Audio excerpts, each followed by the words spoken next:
চেন্নাইয়ের চিপক স্টেডিয়ামে মুম্বই ইন্ডিয়ান্স বনাম চেন্নাই সুপার কিংসের হাড্ডাহাড্ডি ম্যাচ ছিল চোখে পড়ার মতো। ম্যাচটিতে শেষ হাসি হাসল চেন্নাই। রবীন্দ্র জাদেজার দুরন্ত ছক্কার দৌলতে 4 উইকেটে জয় পেল চেন্নাই সুপার কিংস।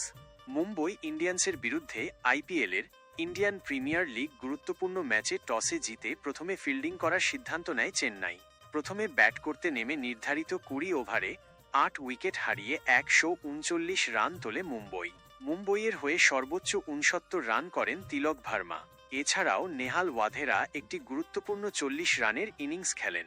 জবাবে ব্যাট করতে নেমে শুরুটা ভালো না হলেও শেষ পর্যন্ত চেন্নাই সুপার কিংসের ব্যাটসম্যানরা দুর্দান্ত খেলেন। বিশেষ করে রবীন্দ্র জাদেজা এবং মহেন্দ্র সিং ধোনি শেষ ওভারে দলের জয় নিশ্চিত করেন। ধোনির উপস্থিতি এবং জাদেজার অসাধারণ ব্যাটিংয়ের ফলে চেন্নাই সুপার কিংস 5 বল বাকি থাকতেই 4 উইকেটে জয়লাভ করে।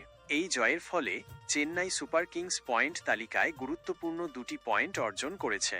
চিপকের স্টেডিয়ামে উপস্থিত দর্শকদের মধ্যে ছিল বাঁধভাঙা উচ্ছ্বাস। ধোনি এবং জাদেজার দুর্দান্ত পারফরম্যান্সের জন্য চেন্নাই সুপার কিংসের সমর্থকেরা আনন্দে